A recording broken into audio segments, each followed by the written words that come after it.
یہ اصل مسئلہ ہے. اصل میں ان کو سب سے زیادہ جو تکلیف ہوئی ہے علی انجینئر صاحب کو یا مسلک پرستوں کو، وہ یہی ہے کہ ڈاکٹر صاحب نے اجرت کے اوپر کیوں، پیٹ کے اوپر کیوں لات ماری ہے اور ثابت کیا ہے قرآن و حدیث کے دلائل سے کہ دین کے اوپر اجرت لینا، چاہے یہ صلاۃ پڑھانے کا معاملہ ہو، امامت کا، چاہے یہ اذان کا معاملہ ہو، مؤذن کی تنخواہ، چاہے یہ مدرسے میں یا اکیڈمیوں میں پڑھانے والے جو دین کی تعلیم دیتے ہیں اور پھر اس کی تنخواہ لیتے ہیں.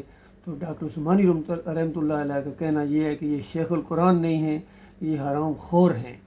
تو اس انداز سے ڈاکٹر صاحب نے گرفت کیا. پھر ڈاکٹر صاحب رحمۃ اللہ علیہ نے ثابت کیا ہے کہ دیکھو ان قبروں کے اندر جو مردے ہیں یہ اموات غیر و حیا، ان کے اندر زندگی کی رمق تک باقی نہیں ہے. تم نے ان کو داتا، دستگیر، مشکل کشا، حاجت روا، بیڑے پار لگانے والا اور نہ جانے کیا کیا قرار دے دیا ہے. اللہ کی کتاب تو کہتی ہے یہ مر چکے ہیں، زندگی میں یہ داتا، دستگیر، مشکل کشا، حاجت روا نہیں تھے، اب تو مر چکے. اور کہا ثم انکم بعد ذالک لمیتون ثم انکم یوم القیامت تبعثون، اس زندگی کے بعد تمہیں موت آئے گی اور پھر قیامت کے دن ان کو زندہ کیا جائے گا. قیامت سے پہلے کوئی مردہ سر نہیں اٹھا سکتا ہے اور روح واپس نہیں آتی ہے. باقی جتنا بھی معاملہ گزرتا ہے، سوال جواب یا عذاب و راحت کا معاملہ، حسب حیثیت یہ اوپر برزخ میں معاملہ ہوتا ہے. شہداء جنتوں میں زندہ ہیں، ان قبروں میں نہیں. اسی طرح نبی صلی اللہ علیہ وآلہ وسلم جنت الفردوس میں اعلیٰ مقام الوسیلہ میں زندہ ہیں، مدینے والی قبر میں نہیں.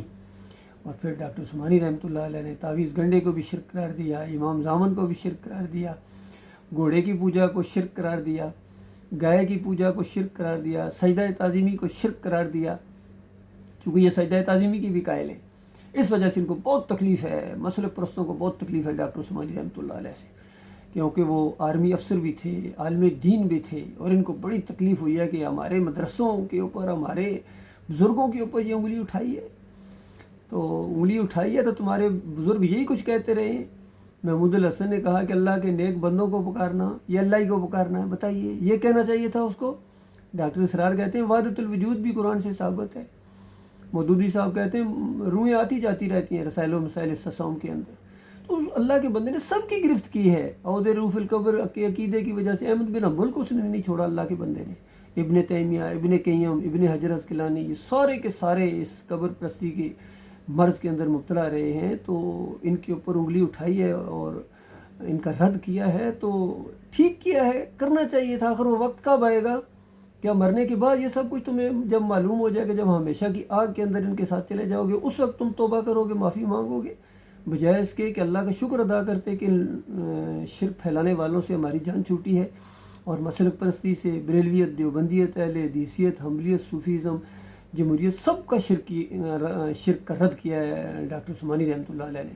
اور گزشتہ 40 سال سے میں ان کا ساتھی ہوں. بالکل ایک لمحے کے لیے بھی کوئی ایسی چیز مجھے قرآن و حدیث کے خلاف محسوس نہیں ہوئی ہے، بلکہ روشنی کی ایک کرن محسوس ہوئی ہے کہ ایمان خالص کی طرف لوٹنے کی وجہ سے امت مسلمہ دوبارہ عزت اس کو مل سکتی ہے، اور اس کو وہ دوبارہ شان و شوکت اس کی ایمان کی وجہ سے آئے گی. باقی آج ہر طرف یہ شرک کے رکھوالے ہیں، جتنے بھی ہیں سارے کے سارے، بڑے ہوں یا چھوٹے ہوں، مذہبی رہنما ہوں، سیاسی رہنما ہوں، عسکری رہنما ہوں، سارے کے سارے شرک کے محافظ بنے ہوئے ہیں.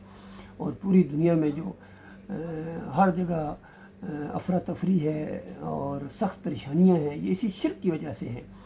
اللہ تعالیٰ غور و فکر کرنے کی توفیق عطا فرمائے، اور مرنے سے پہلے اللہ تعالیٰ ان کو شرک سے توبہ کرنے کی خاص کر علی انجینئر صاحب کہتے ہیں جنت میں ہمیں اللہ تعالیٰ چھوٹے چھوٹے اللہ بنا دے گا. اس کو اللہ بننے کا اتنا شوق ہے. پھر اس قبر کی طرف اشارہ کرتا ہے کہ اسی قبر میں سب کچھ ہوتا ہے. یہ بہت بڑا شرک ہے ان کا، بہت بڑا ان کا کفر ہے. اور بالکل ڈاکٹر عثمانی رحمۃ اللہ علیہ نے جو ان کو اوپر فتوے لگائے ہیں وہ بالکل 100% درست ہیں، بالکل، اور قرآن کے اور صحیح حدیث کے عین مطابق ہیں. اس وجہ سے ان کے پیٹوں میں مروڑ اٹھتے ہیں. لیکن جو مرضی ہو جائے، یہ دعوت پھیل کے رہے گی. یہ پھیل رہی ہے. اب سوشل میڈیا کا دور ہے، آڈیوز کے ذریعے، ویڈیوز کے ذریعے، لٹریچر کے ذریعے، گفتگو کے ذریعے، ہر جگہ یہ دعوت پھیل رہی ہے. ان کو سخت تکلیف ہو رہی ہے.